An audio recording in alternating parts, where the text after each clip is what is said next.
भारत के education system में दो कमी है, ना एजुकेशन है ना सिस्टम है। सरकारी स्कूल की बात करें, वहाँ इंफ्रास्ट्रक्चर नहीं है, ढंग के टीचर नहीं है, क्वालिटी की एजुकेशन नहीं है। और प्राइवेट स्कूल की अगर बात करें तो उनकी फीस और नखरे इतने ज्यादा है कि आम आदमी की औकात नहीं है। और जैसे तैसे ऐसे सिस्टम से कोई पढ़ भी ले तो भाई फिर नौकरी भी नहीं है, क्योंकि स्कूल और कॉलेज से एजुकेशन सिस्टम कम, बिजनेस के अड्डे ज्यादा है जिनके लिए स्टूडेंट सिर्फ एक कस्टमर है। स्कूल कॉलेज वो जगह नहीं है जहाँ पे एक शिक्षा का मंदिर हो और जहाँ पे एक स्टूडेंट को स्किल और नॉलेज दी जाए। ये तो वो अड्डा है जहाँ पे कॉर्पोरेट के लिए क्लर्क और इस लेवल के व्यक्ति तैयार करके भेजे जाते हैं। जो कुछ भी आज हमारे युवा के साथ गलत है वो स्कूल कॉलेज के सिस्टम की देन है, और ये चीज मैं इस वीडियो में प्रूव करके रहूंगा। पहले के जो फोन होते थे गोल गोल घुमा के उसमें डायल करना होता था, आजकल का फोन इतना अपडेट हो गया है कि हम वीडियो कॉलिंग तक कर सकते हैं। आपका टीवी बदल गया, आपका फ्रिज बदल गया, आपका एक एक इक्विपमेंट बदल गया, पर आपका एजुकेशन सिस्टम वही 100 साल पुराना सड़ा हुआ सा सिस्टम है जो अब किसी काम का नहीं। पेरेंट्स अपना पेट काट के, अपने सपनों का गला घोट के हर चीज पे कॉम्प्रोमाइज करते हैं, बस एजुकेशन पे नहीं करते। एजुकेशन के लिए कोई गहने गिरवी रख रहा है, कोई जमीन बेच रहा है इस उम्मीद में कि मेरे बेटे की लाइफ सेट हो जाएगी, करियर बन जाएगा। लेकिन इतना कुछ करने के बाद भी नौकरी मिलती नहीं है, और मिल भी जाए तो ऐसी नौकरी कि पूरा मूल तो छोड़ो, ब्याज भी नहीं चुक सकता। तो आखिर ऐसा क्या गलत है इस एजुकेशन सिस्टम में, और है तो इसके लिए जिम्मेदार कौन है? गवर्नमेंट, पेरेंट्स, स्कूल, कॉलेज या स्टूडेंट खुद? हम एक एक करके सबकी भूमिका चेक करेंगे और सिर्फ समस्याओं का रोना नहीं रोएंगे, हम सॉल्यूशन की भी बात करेंगे कि आखिर वास्तव में सॉल्यूशन है क्या।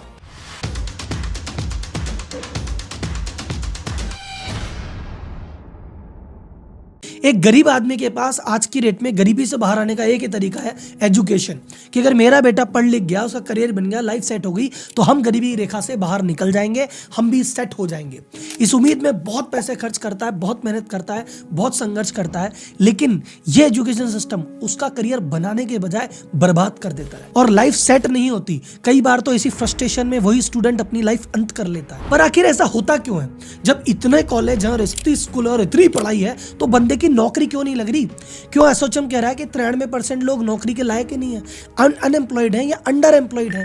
कई सर्वे में 80 होता है, कई सर्वे में 90 होता है। इतना बड़ा फर्क आखिर क्यों? इन सब के पीछे कारण है आज का मॉडर्न एजुकेशन सिस्टम। तो आज के एजुकेशन सिस्टम के चक्कर में बंदे में वो क्वालिटी डेवलप हो ही नहीं पाती जो कि आज का बाजार डिमांड कर रहा है। इसी चक्कर में उसकी नौकरी नहीं लग रही। तो ऐसा क्यों नहीं हो रहा, इसके एक बार इतिहास में चलते हैं तो आपको पता पड़ेगा ऐसा क्यों है। तो आज का जो एजुकेशन सिस्टम है वो डिजाइन किया गया है ब्रिटिश इंडिया के टाइम का। लॉर्ड मैकॉले ने इस सिस्टम को डिजाइन किया था। जब सिस्टम को डिजाइन किया था तो उस समय इनको काम करवाना था बहुत सारा, पर क्लर्क की कमी थी, जूनियर लेवल के लोगों की कमी थी, सीनियर लेवल के लोगों की कमी नहीं थी, क्योंकि सीनियर लेवल पे तो राज करना है वो तो ब्रिटिश खुद ही करेंगे। तो टॉप लेवल तो ब्रिटिशर्स के लिए रिजर्व था, नीचे लेवल के लिए आदमी चाहिए था। तो बोले यार इंडिया में तो लोग है नहीं हमारे काम के, तो बोले कोई बात नहीं, एक एजुकेशन पॉलिसी लाओ और इनको हमारे जैसा बनाओ। अब एजुकेशन सिस्टम का मतलब होता है किसी भी स्टूडेंट में एक चरित्र का विकास करना, उसे एक बढ़िया समझदार सभ्य नागरिक बनाना। लेकिन अंग्रेज ऐसा क्या सोचेंगे कि भैया हमें अच्छा आदमी बनाना है? बोले हमें तो ऐसा आदमी बनाना जो हमारे काम का हो। तो बैठ के मैकॉले और उस जो टीम थी और उस समय के जो लोग थे कि भैया कैसे आदमी चाहिए बताओ।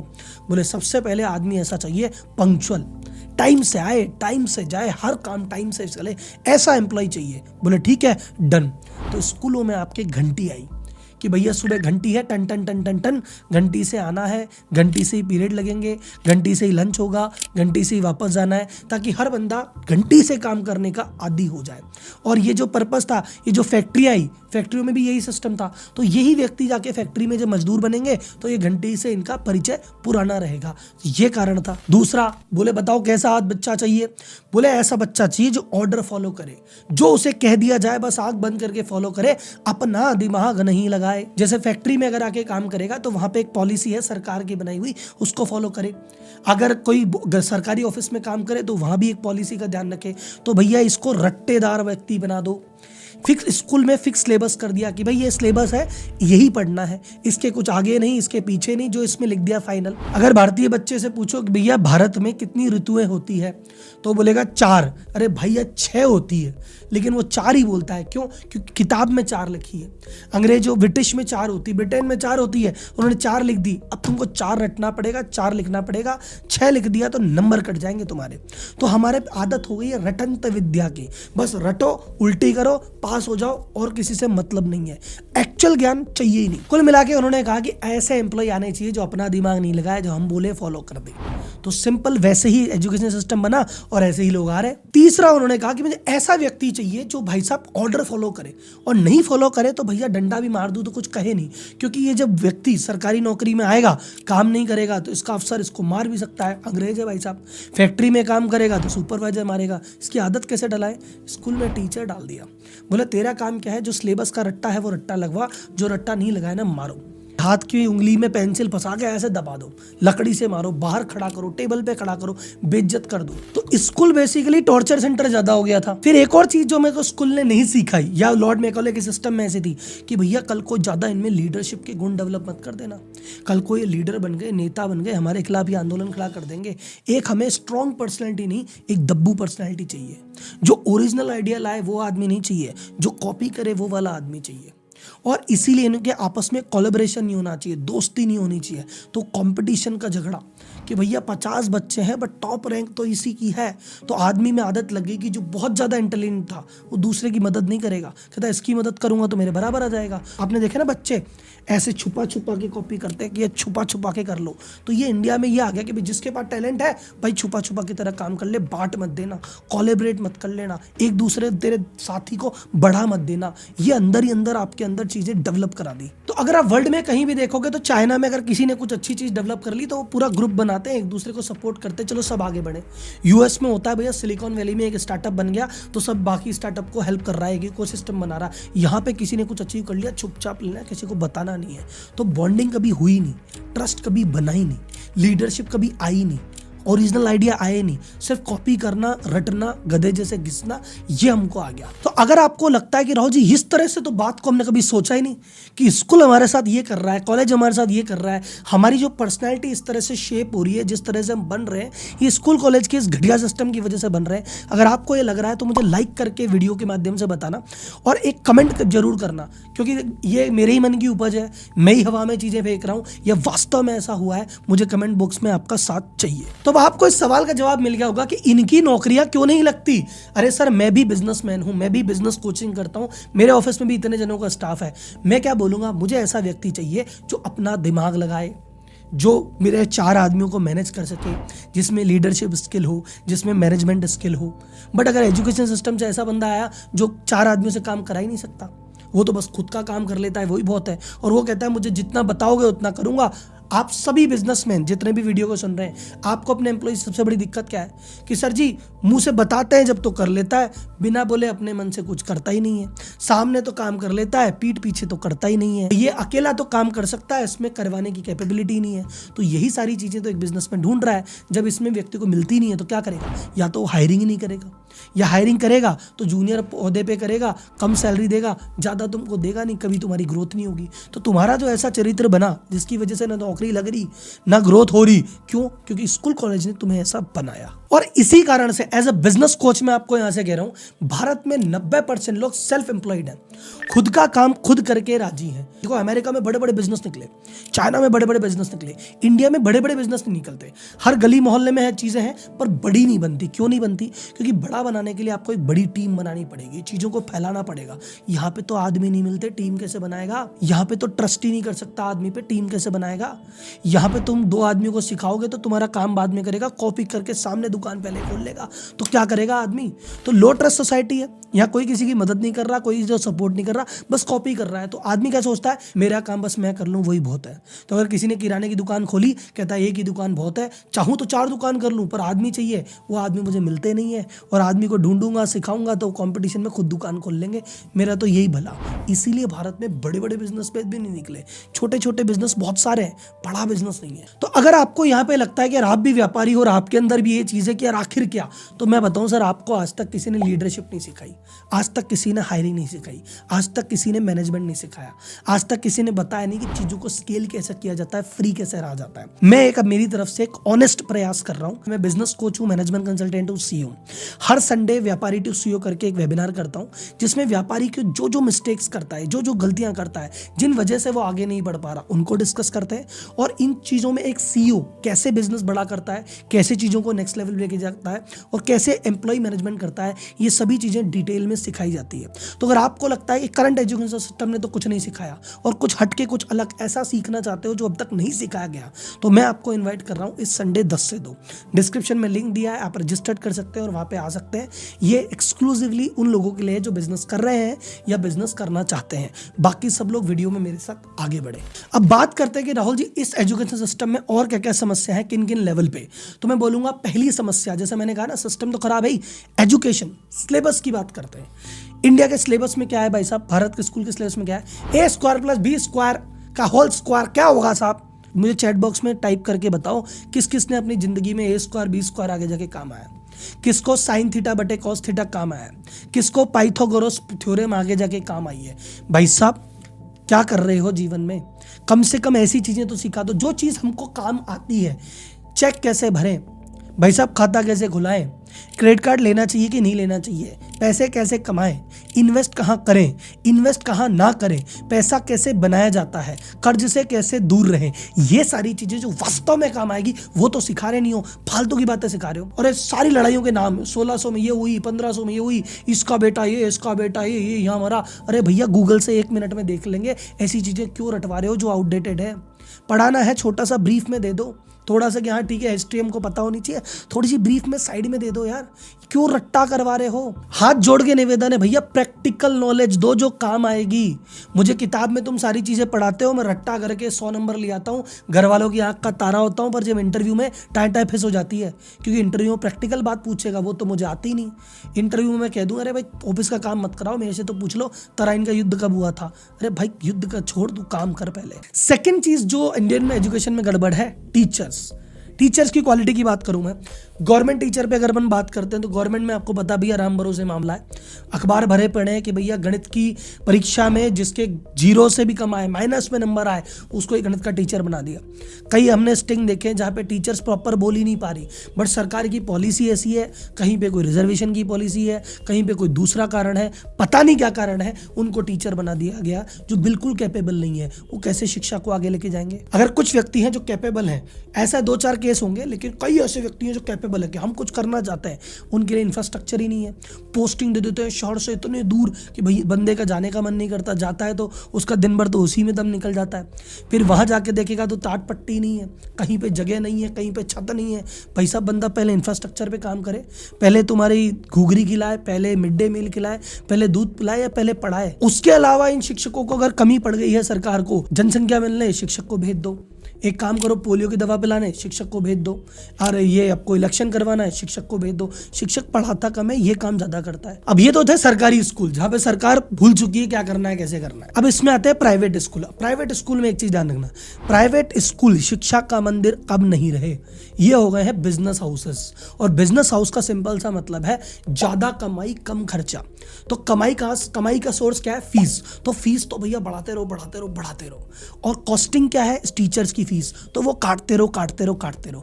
तो जिस स्कूल में फीस 2-2 लाख रुपए की फीस स्टूडेंट से ली जा रही है, वहां पे टीचर को रख लिया 15,000 में, 20,000 में। अब यार 15,000 20,000 में तुम्हें बढ़िया टीचर थोड़ी मिलेगा। टीचर को अच्छे पैसे दोगे तो टीचर अपनी इच्छा से बनेगा। भारत में जिस तरह से टीचर की सैलरी है और जिस तरह से टीचर को रेस्पेक्ट इस समय दी जा रही है, कोई टीचर बनना नहीं चाहता, वो तो मजबूरी में बनता है। अब ये जो फैक्ट्री चल रही है, फैक्ट्री मतलब बिजनेस हाउस, ये जो स्कूल कॉलेज के नाम पे जो स्कूल कॉलेज कहते हो, ये आजकल की डेट में बिजनेस के अड्डे है, फैक्ट्री है।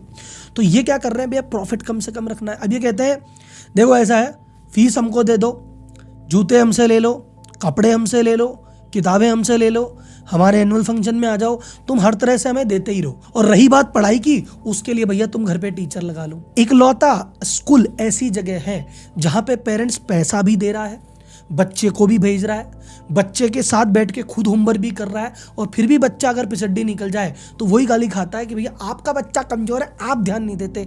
अरे भाई हम ही ध्यान दे सकते तो स्कूल थोड़ी बेचते। तो यहाँ पे प्राइवेट स्कूल में पैसे भी खर्चो, इज्जत भी खर्चो, मेहनत भी करो, और बच्चा फेल है तो तुम ही जिम्मेदार हो। अब मैं एक गलती और बताता हूँ पेरेंट्स की। आप बोलोगे सर जी अभी तो पेरेंट्स को आपने विक्टिम बताया, पेरेंट्स की गलती क्या है? पेरेंट्स की गलती क्या है? हाथ जोड़ के बोल रहा हूँ सर, आप सारी चीज़ें देख रहे हो, आप बाजार में देख रहे हो क्या हालत हो रही है, सारे दुख भोग भी रहे हो, आंख बंद करके बैठे हो। क्यों भाई साहब? जब आपने देख लिया भैया अपने आसपास के लोग महंगे महंगे स्कूल में चले गए, महंगे महंगे कॉलेजों में भी चले गए, फिर भी नौकरी नहीं लग रही, दर बदर भटक रहे, फिर भी तुम इसी पैटर्न पे चले हुए आंख बंद करके। जो सपना मैं नहीं कर पाया मैं मेरे बेटे से करूंगा, मैं डॉक्टर बनना चाहता था पर मैं डॉक्टर नहीं बन पाया, इसको बेटे को बनाऊंगा। अरे भैया ये कौन सी लड़ाई है यार? शर्मा जी का बेटा बन गया डॉक्टर तो मेरा बेटा भी डॉक्टर बनना चाहिए, वर्मा जी की बेटी आईएएस की तैयारी करी तो बेटा तू भी कर ले। पहले क्या होते थे, लोग आपस में मुर्गे लड़ाते थे और मजे लेते थे, अब मुर्गे तो है नहीं, आपस में बच्चे लड़ा रहे हो कि मेरा बच्चा तेरे बच्चे से बढ़िया कैसे। खुद कंपटीशन में नहीं कर पाए, अब अपने बेटों का कंपटीशन करा रहे हो, ये कौन सी आदत है भाई? एक सवाल पूछते हैं, सर बताओ आजकल क्या चल रहा है, हमने बच्चे को वही करा दें। अरे भैया कोई फैशन है क्या कि आजकल फटी जीन्स पहन लिए तो वो पहन लेते हैं? आजकल कपड़े में क्या चल रहा है, आजकल टीवी में क्या चल रहा है? अरे भैया करियर है बच्चे का, आजकल डॉक्टर का सही चल रहा है, डॉक्टर करा दे। आजकल इंजीनियरिंग की बड़ी बातें चली, करा दे। मतलब भेड़ चाल में चल रहे हो। अगर एमबीए अच्छा चल रहा है तो सब एमबीए कराएंगे और फिर एमबीए की इतनी बीड़ी इकट्ठी कर लेंगे, फिर 15-15, 20-20 हज़ार में एमबीए ढोलेंगे। भाई साहब कोई ऐसा करियर ढूंढो जिसमें आपके बच्चे का इंटरेस्ट हो, कंपटीशन कम हो और वो अलग से अपनी दुनिया बनाए। पर नहीं, अगर बच्चा कुछ अलग से लेके आ जाए कि पापा मैं फोटोग्राफी करूंगा, मैं ग्राफिक डिजाइनर बनूंगा, मेरी ये इच्छा है, मेरे सपने हैं, अरे बोले साइड हट, तो डॉक्टर बनेगा, तो इंजीनियर बनेगा। ले दे के जो 4 प्रोफेशन जिसके पीछे तुम कूद गए थे ना कि सबको डॉक्टर बनाएंगे, सबको इंजीनियर, सबको एमबीए, सबको सीए, सबको सरकारी नौकरी, ये सारे प्रोफेशन की लंका लग गई है क्योंकि इतना कंपटीशन है। डॉक्टर के लिए व्यक्ति करोड़ों रुपए खर्च कर रहा है पर उसकी जो नौकरी लग रही है 50-60 हज़ार रुपए की, उस जितना पैसा डॉक्टर बनने में खर्च किया, जितना समय खर्च किया, उतने पैसे के तो ब्याज भी नहीं मिल रहा सैलरियों में तुमको। तो भाई साहब इस चक्र में मत पड़ो कि मेरा भाई का लड़का ये बना, ताऊ का लड़का ये बना, पड़ोसी का लड़का बना तो मैं भी इसको ही बनाऊंगा। उस बच्चे को अपने हाल पे छोड़ दो, उसको कहो कि बेटा तेरी जो इच्छा है, तेरा जो मन है, जो तुझे पसंद आता है उस डायरेक्शन में आगे बढ़ जा, उस जगह पैसे खर्च करेंगे। बच्चा कहते हैं एंटरप्रेन्योरशिप करूंगा, 10 लाख रुपए दो, नहीं देंगे। पढ़ने जाएगा 20 लाख लगा दोगे, 20 लाख का हाल जीरो हो जाएगा। वो 10 लाख रुपए से बिजनेस करता, कुछ तो कर लेता यार, अपने मन का तो कुछ करता। वो फेल हो रहा है, आपके चूज किए हुए प्रोफेशन में फेल हो रहा है, उसके कुछ चूज किए प्रोफेशन में फेल हो जाएगा। उसका मन ग्राफिक डिजाइनिंग का है, उसको करने दो, 2-3 लाख कोर्स के लगाएगा, हो सकता है उसमें फेल हो जाए पर कम से कम उसको तसल्ली रहेगी कि यार मैंने ट्राई किया, मैं फेल हो गया। आपके चुने हुए प्रोफेशन में क्यों फेल कराते हो? फिर वो जिंदगी की जंग हारता है। And last but not the least, student बोले सर हम क्या करें, देखो हम तो विक्टिम है, देखो हमारे स्कूल वाले, कॉलेज वाले, सरकार, पेरेंट्स सब हमारे पीछे पड़े, हम विक्टिम है।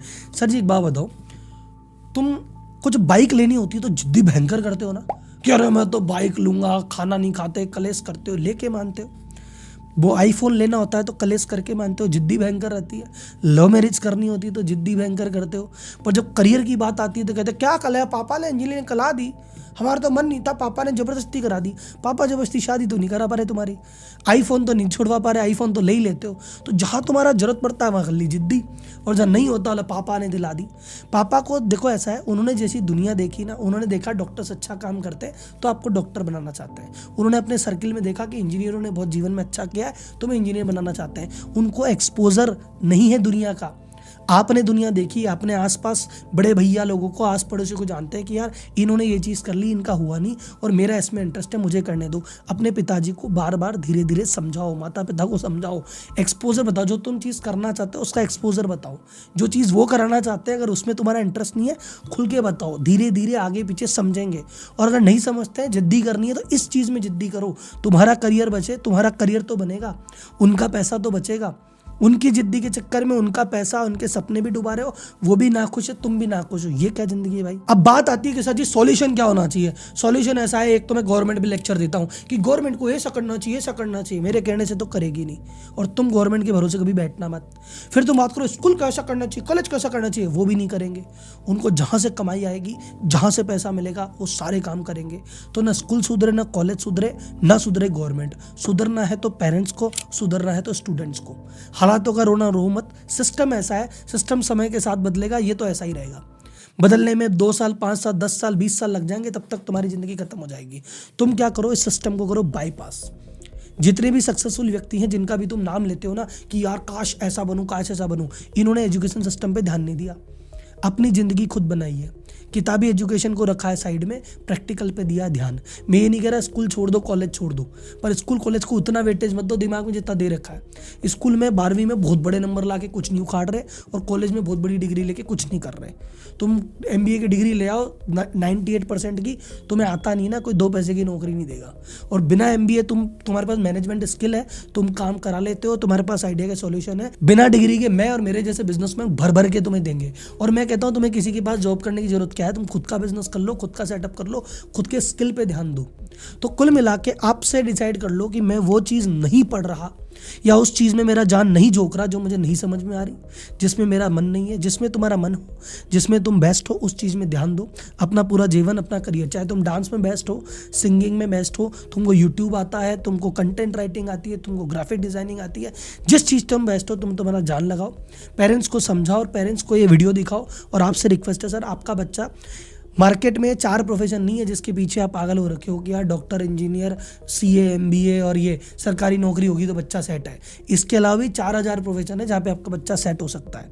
उसको एक्सप्लोर करने दो, उसको उसकी दुनिया जीने दो, उसका अपना सपना जीने दो। आपके पैसे बचेंगे, आप खुश रहोगे, वो खुश रहेगा। कुल मिला के इस एजुकेशन सिस्टम वैसे नहीं बदलेगा। आप एजुकेशन सिस्टम भरोसे मत बैठो, आपको खुद को एजुकेट करना है।